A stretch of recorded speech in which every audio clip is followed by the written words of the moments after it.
Hi friends, welcome to Enna's corner. ഇന്ന് ഞാൻ എത്തിയിരിക്കുന്നത് നമ്മുടെ നാടൻ ഇഡ്ഡലിയുടെ ദോശയുടെ കൂടെയൊക്കെ കഴിക്കുന്ന ചട്നി പൊടി എങ്ങനെയാണ് തയ്യാറാക്കുന്നതെന്ന് കാണിക്കാൻ വേണ്ടിയിട്ടാണ്. അപ്പോൾ നമുക്കിത് എങ്ങനെയാണ് തയ്യാറാക്കുന്നത് നോക്കാം. അതിനു മുമ്പേ നമ്മുടെ ചാനൽ ഇതുവരെ സബ്സ്ക്രൈബ് ചെയ്യാത്തവർ ദയവായിട്ട് സബ്സ്ക്രൈബ് ബട്ടൺ ഒന്ന് അമർത്തുക. കൂടിയ ബെല്ലൈക്കൺ ഓൾ ഒന്നും കൂടെ എനേബിൾ ചെയ്യുക. എന്നാൽ മാത്രമേ പുതിയ വീഡിയോ അപ്ലോഡ് ചെയ്യുമ്പോൾ നോട്ടിഫിക്കേഷൻ ലഭിക്കുകയുള്ളൂ. അപ്പോൾ നമുക്കിത് എങ്ങനെയാണ് തയ്യാറാക്കുന്നത് നോക്കാം. 1 കപ്പ് ഉഴുന്ന് പരിപ്പ്. ചിലര് ഉഴുന്നുപരിപ്പ് ഇച്ചിരി കൂടുതൽ എടുക്കാറുണ്ട്. അപ്പോൾ അങ്ങനെ എടുക്കുകയാണെങ്കിൽ 1.5 കപ്പ് എടുക്കാൻ പറ്റും. ഞാനിപ്പോൾ 1 കപ്പിൻ്റെയാണ്, എനിക്ക് അതാണ് കുറച്ചുകൂടെ നന്നായി തോന്നി. നന്നായിട്ട് ഡ്രൈ റോസ്റ്റ് ചെയ്തെടുക്കുക. എണ്ണയൊന്നും ചേർക്കാതെ ഒരു ഗോൾഡൻ ബ്രൗൺ കളറൊക്കെ ആകുമ്പോഴത്തേക്കിനും നമുക്കിത് തയ്യാറായി കിട്ടും.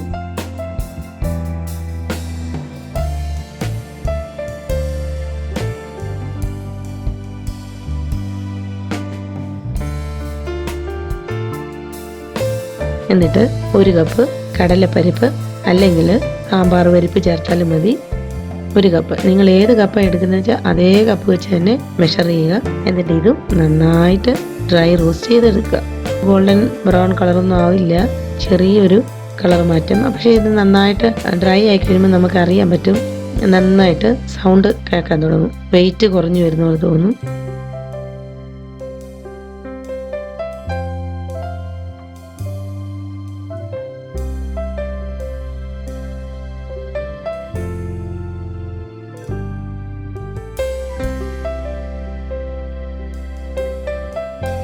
അപ്പം നന്നായിട്ട് ഇതുകൂടെ ഒന്ന് റോസ്റ്റ് ചെയ്തിട്ട് വേറൊരു പാത്രത്തിലേക്ക് എടുത്ത് മാറ്റാം. അപ്പോൾ അതും കൂടെ തണുക്കാൻ വെച്ചിട്ട് 1/4 കപ്പ് അരി, ഞാനിപ്പോൾ പച്ചരിയാണ് എടുത്തിരിക്കുന്നത്, അല്ലെങ്കിൽ ബസ്മതി റൈസ് ആണെങ്കിൽ അത്, അല്ലെങ്കിൽ നമ്മുടെ കുത്തരി ആണെങ്കിൽ അത്, ഏത് അരി വേണമെങ്കിലും എടുക്കാൻ പറ്റും. അതും ഒന്ന് എടുത്തിട്ട് നന്നായിട്ട് വറുത്തെടുക്കുക. നന്നായിട്ട്, ഇത് പച്ചരി ആയതുകൊണ്ട് അധികം കളർ വ്യത്യാസമൊന്നും വരില്ല, ചെറിയൊരു കളർ മാറ്റേ വരത്തുള്ളൂ. പക്ഷേ ഇത് റോസ്റ്റ് ആയി കഴിയുമ്പോൾ നമുക്കറിയാൻ പറ്റും.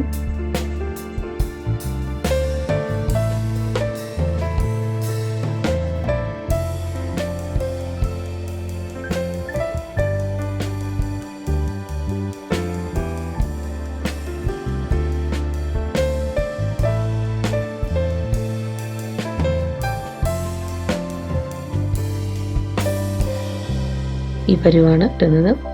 എന്നിട്ട് നമുക്ക് 1 ടീസ്പൂൺ പെപ്പറും 3-4 ഉണക്കമുളകും 1 തണ്ട് കറിവേപ്പിലയും കൂടെ എടുത്ത് നന്നായിട്ടൊന്ന് വറുത്തെടുക്കാം.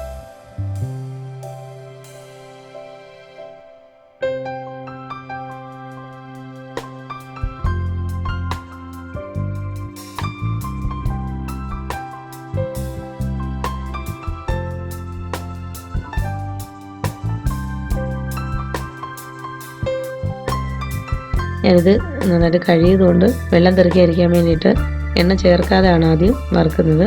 നന്നായിട്ടൊന്ന് ഉണങ്ങി വന്നു കഴിഞ്ഞിട്ട് അതിലേക്ക് വെളിച്ചെണ്ണ ചേർത്ത് നന്നായിട്ട് വറുത്തെടുക്കുന്നു. അപ്പോൾ നമുക്ക് ഈ ചട്നി ഉണ്ടാക്കി കഴിഞ്ഞ് കഴിഞ്ഞാൽ പെട്ടെന്ന് അത്യാവശ്യം വന്നു കഴിഞ്ഞാൽ ഓടി വന്ന് കറിയൊന്നും തയ്യാറാക്കാതെ വേഗം എടുത്ത് കഴിക്കാൻ പറ്റും. വയ്യാണ്ടിരിക്കുന്ന ദിവസങ്ങളൊക്കെ അരി അരച്ച് വെച്ചിട്ടുണ്ടെങ്കിൽ, അല്ലെങ്കിൽ ഒരു പാക്കറ്റ് അരിമാവ് വാങ്ങിച്ചുകൊണ്ട് വന്നിട്ടാണെങ്കിൽ വേഗം ഇതുണ്ടെങ്കിൽ ഉണ്ടാക്കി കഴിക്കാൻ പറ്റും. അപ്പോൾ ഇത് നന്നായിട്ട് വറുത്ത് വന്നിട്ടുണ്ട്. അപ്പോൾ ഇനി നമുക്ക് ആവശ്യമായിട്ടുള്ള ഉപ്പ് എടുക്കുക, ഒരു ചെറിയ പീസ് ശർക്കര എടുക്കുക, ഒരു ചെറിയ കഷ്ണം കായം എടുക്കുക. ഞാനിവിടെ 1 ടീസ്പൂൺ കായത്തിൻ്റെ പൗഡറാണ് എടുക്കുന്നത്. അപ്പോൾ ഈ തണുത്ത് വന്നതിന് ശേഷം ഇതെല്ലാം കൂടെ മിക്സിയുടെ ജാറിലേക്ക് ഇടുക. ഒരു ചെറിയ പീസ് വാളൻപുളിയും കൂടെ ചേർക്കുക. നന്നായിട്ട് ഇത് പൊടിച്ചെടുക്കുക, നല്ല പൗഡർ പോലെ പൊടിച്ചെടുക്കുക.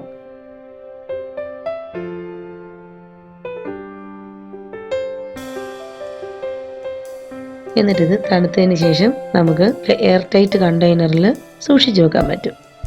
ആവശ്യമുള്ളപ്പം എടുത്ത് ഉപയോഗിച്ചാൽ മാത്രം മതി. ഇത് കുറച്ച് ഒരു 1.5-2 സ്പൂൺ മാത്രം മതിയാകും ഒരാൾക്ക് കഴിക്കാൻ വേണ്ടി. 2 സ്പൂൺ എടുക്കാം. കുറച്ച് പച്ച വെളിച്ചെണ്ണ അതിലേക്ക് ചാലിച്ച് നന്നായിട്ട് മഷി പോലെ ആക്കിയെടുക്കുക. എന്നിട്ട് നമുക്കിത് ഇഡ്ഡലിയോടോ ദോശയോടോ ഒക്കെ കഴിക്കാൻ പറ്റും.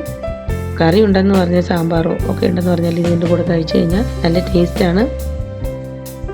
അപ്പോൾ നമ്മുടെ ചാനൽ ഇതുവരെ സബ്സ്ക്രൈബ് ചെയ്യാത്തവർ ദയവായിട്ട് സബ്സ്ക്രൈബ് ബട്ടൺ ഒന്നമർത്തുക. കൂടെ ആ ബെല്ലൈക്കൺ ഓൾ ഒന്നും കൂടി എനേബിൾ ചെയ്യുക. എന്നാൽ മാത്രമേ പുതിയ വീഡിയോ അപ്ലോഡ് ചെയ്യുമ്പോൾ നോട്ടിഫിക്കേഷൻ ലഭിക്കുകയുള്ളൂ. Thank you for watching Enna's corner. Take care. Bye by.